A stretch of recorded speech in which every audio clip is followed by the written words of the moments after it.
Imagine for a moment that you're running your own lemonade stand, minding your own business, selling your lemonade. For almost 20 years, you make absolute bank, when suddenly your contract with Activision runs out, and their lawyers come to close you down. Now no one can buy your drink anymore. Well, unless they want to pay $150 on eBay. Your lemonade has officially become lost media. Or at least, it's on its way to becoming that. Every video game is on the path to eventually becoming lost media. Well, that was the case before companies started to re-offer older games on newer consoles, and the plethora of online archives of games that we definitely do not emulate. We can look, but we can't legally say we touch. But what happens when a game's shelf life gets cut short? Well, that's what ended up happening to the Deadpool game of 2013.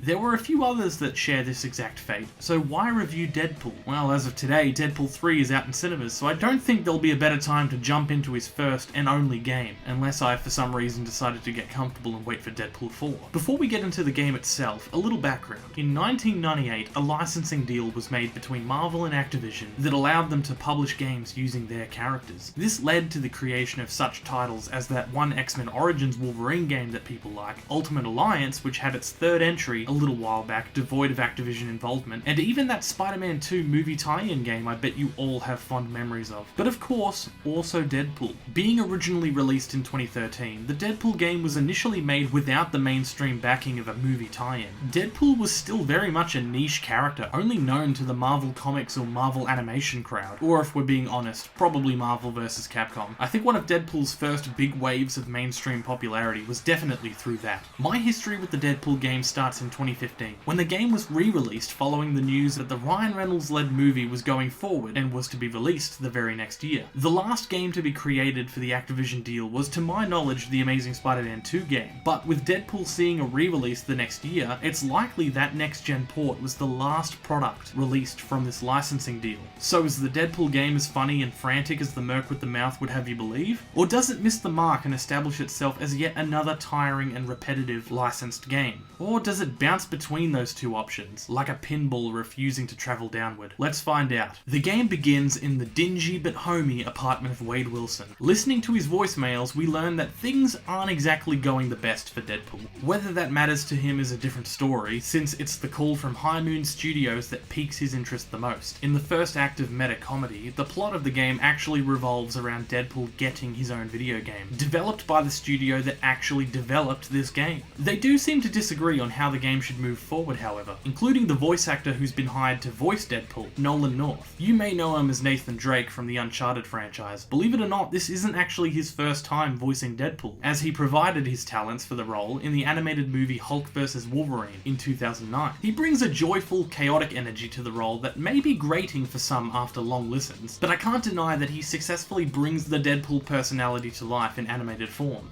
Don't worry, Ryan, I love you too. But Nolan North also voices Nolan North, getting into an argument over the phone with Deadpool about how to play the character of Deadpool. Yeah, well, fuck you, Nolan. Eventually, he gets the developers of the game on his side, through forceful means, and now we're free to roam the decaying rental he calls home. You can play with a bunch of junk that'll more often than not give you a gag or two, but when you're ready to get into the game of this game, simply open the door and pull out the script. After a few changes here and there, we begin the first level. Bring the noise!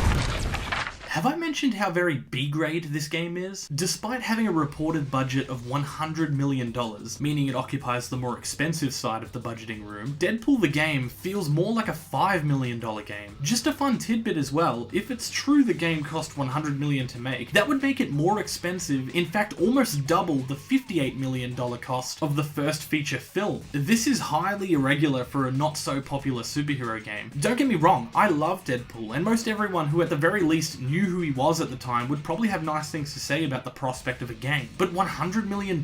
It's also kind of funny pointing out the budget of all things when that actually becomes a recurring gag in the game, resulting in some of the game's funniest moments. My God, what the? Why is this happening? We need to make a quick phone call. Peter, it's Deadpool.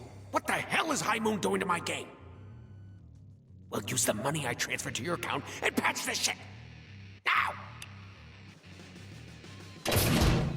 Okay, but I hear you guys behind the screen saying, DaAcorn, what even is this game? Well, I'll tell you. It's a third-person hack-and-slash shooter, like Uncharted, featuring Dante from the Devil May Cry series. And look, I'll give the really short answer. The game can be fun, but damn is it repetitive. I definitely recommend keeping a keen eye on the upgrades and using your hard-earned DP points on stuff that actually adds to the experience. Otherwise, I guarantee you fall into a semi-comatose button-mashing state faster than Deadpool can repeat one of the 4 lines he spouts during this game. In the beginning, you start with only dual pistols and his signature katana. I stuck with those two for quite a while, since the game seems to reward heavy use of the same items, unlocking new upgrades to make them stronger. But it makes using the new stuff when you finally start buying them feel like a massive handicap. Once I started buying the new guns about a third of the way through, the game started to severely kick my ass with the difficulty. I had one fight that had me resetting almost 10 times, just because I ran out of bullets in front of enemies that you really don't fare well getting up close and personal with. When I finally started to buy things in a different order,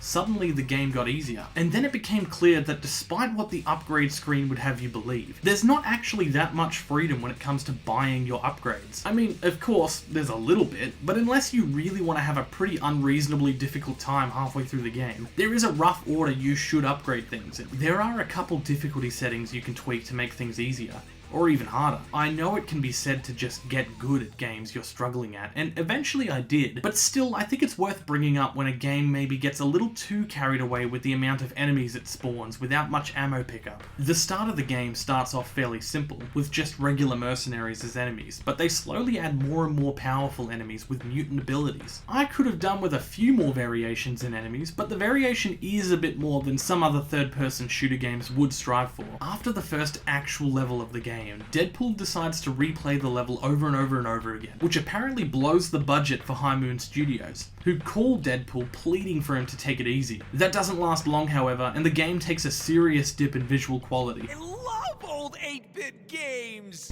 Yeah, we do too. This game isn't old. Or 8-bit, moron. I've already mentioned how the meta comedy plays out in this game, and while a lot of it does hit for me, sometimes it does feel like they rely a little too hard on the script rather than the game itself. A few times throughout the game, the fourth wall breaking jokes do weave their way into gameplay, but I feel like it wasn't done quite to the degree that Deadpool deserves. It sometimes feels like they have a checklist of gaming terminology that they're just ticking off every time Deadpool mentions that he's aware of it. So sometimes it's good and sometimes it's not. If you're someone who doesn't really like meta comedy to begin with, especially since the 2010s kind of beat that horse dead, I'd probably steer clear of this game altogether. But if you don't mind it, you will at least get a good laugh here or there. The meta comedy also seeps its way into what characters are chosen as bosses. As if it's a precursor to the can't afford any more X-Men joke from the first movie, the choices for what villains show up seem to be based on the very tight budget High Moon had in-game. I kind of respect the commitment to the bit, since it being a video game and all, and with the entire X-Men license at its disposal, they could have pretty much added whichever villains they wanted to. But no, they chose Vertigo, Blockbuster, and Arclight. The main villain being Mr. Sinister is a pretty big deal, even if he has yet to be featured in any major movie. His time will come. But at least some pretty big X-Men make the cut. Psylocke, Domino, Rogue, and Wolverine all have brief appearances. Wolverine specifically getting one of the best moments in the game. Time to wake up! Rise and shine, Stubby! Wake up! Up and at 'em! Fine then. Here's the problem with this though.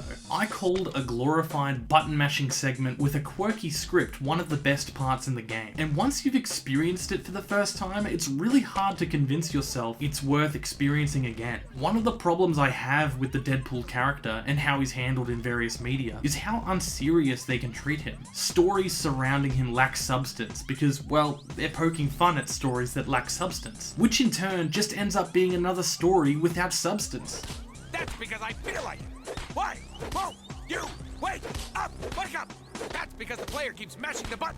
He's an Ouroboros of a character when handled by the wrong people, and sadly, I think the way he's handled here, while funny and performed well, does not leave the lasting impression it should. I feel like the movies have circumvented this problem quite well actually, weaving an emotional story into a comedy, allowing them both to coexist parallel from each other. The game, however, has a very basic stop the bad guy plot that simply hopes to get away with it because it's poking fun at it. Most of the gameplay remains pretty much the same throughout as well. Apart from select comedic sequences, the typical Deadpool level is nothing more than traveling room to room, killing bad guys and moving on. There is the odd power core pickup here and plug it in here in a couple levels, but I have to say it's not until Deadpool reunites with Death herself that we get anything that feels progressive for the game. Deadpool gets blown up by his dog playing fetch with a grenade, and we get a sequence where Death requests Deadpool return to the world of the living to release 3 trapped mutant souls that have lingered around the catacombs of Genosha. And through this, Deadpool begins to reflect on what it means to be immortal and the good he can do for the mutant world by being as powerful as he is. Nah, instead he continues to make jokes like this. The Genosians wouldn't leave zombies for us.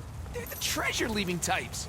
Treasure! I won't lie, though this is probably still one of the better sequences in the game, I don't really know why they programmed a small and big Deadpool and proceeded to only use them in one single room in the game, but hey, whatever. They do a lot of funny one-off things. Throughout the game, you kill Mr. Sinister a couple times, thinking it's the real one, but each time it's revealed to be a clone. Eventually, after the whole death sequence, we catch up to what we can only assume is the real Mr. Sinister. Before getting to fight him, we get those 3 C-list boss villains copied and pasted into the same room, just to pad out the runtime. And eventually we fight and kill the real Mr. Sinister. So how long did a playthrough of this game set me back? 6 hours. 6 hours, and I've experienced virtually everything this game has to offer. Sure, I could replay the game to finish upgrading Deadpool, but for what reason? I've sort of brought this issue up in my Miles Morales review about how the length of a game is only part of what contributes to a game's value.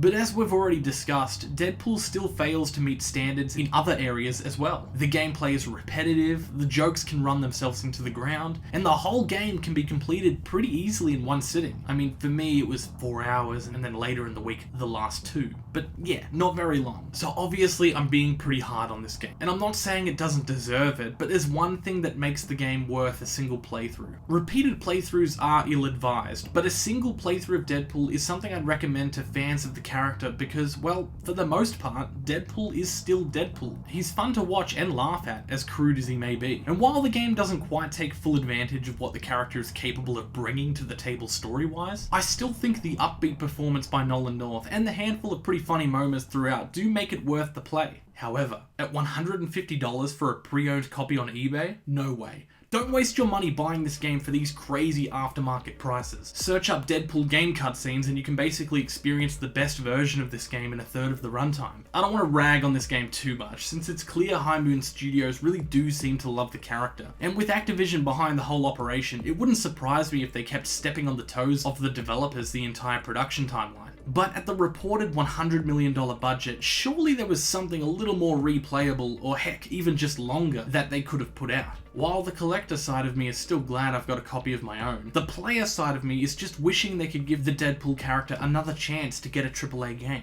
The potential for how hilarious and fun a Deadpool game could be with the right people at the helm is pretty sky high. This game just sadly isn't quite it. But hey, I can't say I didn't have at least a little fun. So there you have it, the Deadpool video game. It may not have reached the heights that Deadpool himself was hoping for, but we got a couple laughs, right? Sadly, with no legitimate way to obtain this game without paying obscene prices, it would be hard to recommend this game even if it was a perfect 10 out of 10. The fact that a game can be made, printed, and sold for years and then lose all traces of its existence because of stupid licensing agreements is frankly a ridiculous concept. It is said that over 80% of all published video game titles are currently not available to purchase from their original distributors. Thankfully, as years have gone by, video game archivers have done a great job of making that ridiculously high number feel a little less important, as more and more titles are entered into virtual storage in the hopes of never being lost again. But what happens when piracy laws decide to become a little more strict? And what if physical versions of games cease to exist? This nightmare scenario is something that could very well happen in the future, and if a game like Deadpool can become as scarce as it is in our current world,